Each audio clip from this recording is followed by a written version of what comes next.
Hi everyone, my name is Natalie Reeves Billing and I am a children's author from this great city of Liverpool. I am absolutely delighted that you've decided to take part in this amazing poetry competition with the Liverpool icon that is Ferries. Now this segment is called Funneling Your Ideas.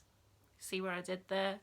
Funnel. When it comes to the style of poem that you want to write, it's whatever floats your boat. Sorry, but I'm just going to try to give you my top tips of how to get your best ideas out of there and onto paper. So mind mapping is a great way to start. You get a big piece of paper and then what you do is you write the word ferry in the middle and writing all around the paper until you fill it all up with amazing ideas. And now we're going to go through what some of those ideas could be. I always had an ice cream on a ferry day. If I went with my friends, we could pretend to be captains.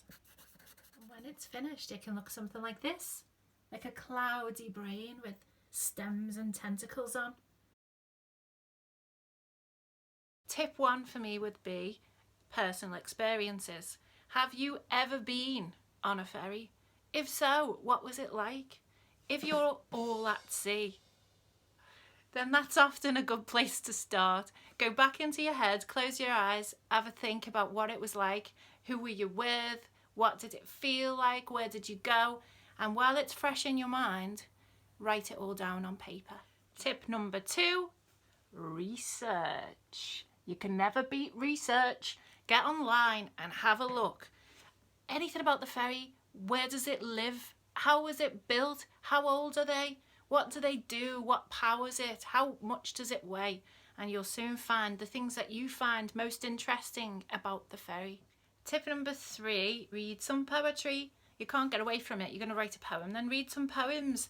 Read some poems about the sea, about the ferry, about a boat, about the city, and try and get a feel for what type of poems you like best. Do they rhyme or do they not rhyme? You might find a style that just fits just for you and you could get some great ideas from that. Now you know what you want to write about, but you're sat with your pen and your blank paper thinking, where do I start? Well, let's take a very nice trip down sensory lane, which is a good place to start. What are the 5 senses? Let's start with sight. We're on our ferry boat and what can we see all around us? Well, why don't we close our eyes, because sometimes we see better when we close them.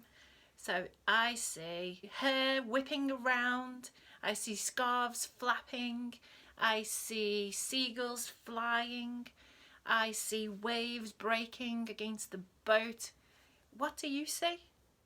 So now you've remembered your experiences, you've done some research, you've read some poems, and we've had a look at our sense of sight. So don't forget to come back really soon for part 2 of funneling your ideas.